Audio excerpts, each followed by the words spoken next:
Time to give my Tacoma a more thunderous voice.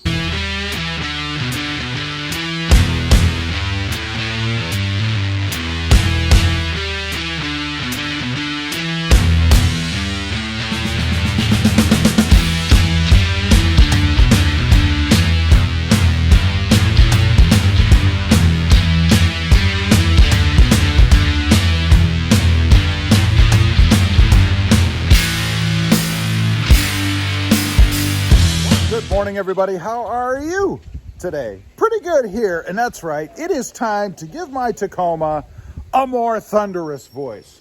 Now, what I'm talking about, and I'm not talking about exhaust, right? Because I don't believe that I can get a more thunderous voice by changing out the Tacoma exhaust. I've talked about that many times. It is a V6 motor, and it's always going to sound like a V6, right? But I do believe that you can give it a little more thunder, a little more growl with the cold air intake. Now, what I've got on there right now, of course, it's the S&B cold air intake. I really do love the looks of it. But it's not giving me the voice, the thunderous voice that I want, right? Let me go ahead. I'm going to start it up, let you guys hear what it sounds like, both with it sitting like it is now with the hood down. And then I'm going to pop the hood, rev it a couple times, do a start up. You can see what it sounds like right now.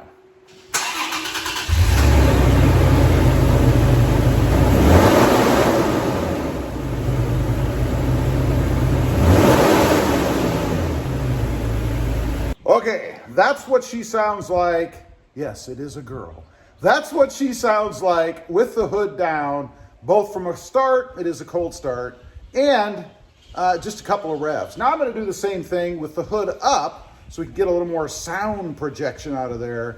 Again, still a cold start. I mean, I just started it and turned it off. It's still cold. But let's go ahead and hear it with the hood open.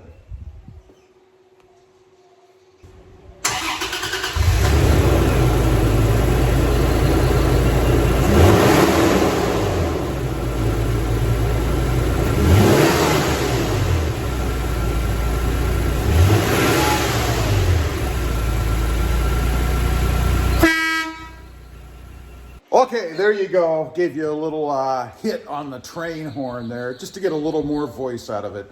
But you can hear what it sounds like there, right? I don't know how it comes out on video, but it's not very impressive in person, I must admit. Matter of fact, I don't know if I really notice any real difference, you know? Now, here's a look. If you haven't seen it before, this is what I'm running. It is the S&B cold air intake. Love the appearance of it. I mean, a nice big window here to see the filter. Nice good setup inside. I do have the hole open, if you will, or this little inlet here open. But still, doesn't give me that thunderous growl that I'm looking for. And I know I might be hoping for more than it can give, but doesn't give me that thunderous growl, that thunderous voice that I'm looking for on startup and acceleration. So what I'm going to do, I'm going to go out, do some more research. I thought I'd done enough before, but I'm going to do some more research, and I'm going to pick what is rated anyway as the loudest, throatiest cold air intake that I can get. Now, I will say, you know, because people ask me all the time, well, what are the benefits of having a cold air intake? Well, the only one that I've discovered so far really is just aesthetics, right? I mean, that's all there is. There isn't anything else as far as, you know, better fuel economy or better power or anything like that. I've never really noticed any of that in my experience with cold air intakes. And I've had 3, I guess, if you count the stock cold air intake, because honestly, the Tacoma comes with a stock cold air intake. It is a cold air intake, right? I've also had the TRD cold air intake,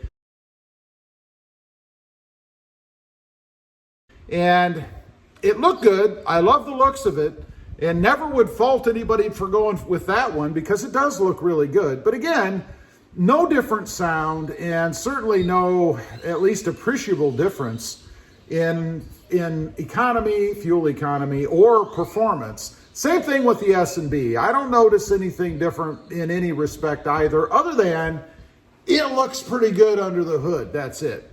So I'm curious if there's anybody out there who has experience with different cold air intakes and you've noticed a measurable difference in the sound or the voice of the Tacoma with that cold air intake. I would like to know about it because it certainly would be one that I would consider, right? I'm open to anything right now, still kind of leaning towards the aesthetic side. You know, I do want it to look good under the hood as well, but I'm pretty much open to anything. So let me know. Now, there is one other added benefit to changing out the cold air intake, the S&B anyway. You guys can see how massive this thing is, right? And the reason that I'm missing a strut over here, like over there, is because it didn't fit, because this air box is just too wide. So I think in doing this, I'll probably be able to go with a second hood strut on this side, just kind of as an added benefit. I've been running one hood strut for a while. There isn't any problem, but still, I would like to have it uniform and have one on the other side. So I'm thinking if I go to a different cold air intake, I'll also be able to put the second strut back on the truck. It did fit with the TRD cold air intake, by the way. So that's just kind of like an added bonus for me, I suppose. Anyway, don't forget, leave a comment. Let me know if you've had experience with a cold air intake aftermarket. Obviously not this S&B or the TRD, because I don't think either one give me any more sound. I'd be curious to know. Leave a comment. Also, real quick, if you're interested, I have an additional channel. It is RobMotive JT, all about my 2020 Jeep Gladiator. Check it out. If you're interested, why not subscribe? Don't forget to click that notification bell so that you don't miss out on any upcoming videos. And do me a favor, smash that subscribe button on the way out. Thanks for watching. Stay noisy out there. Bye.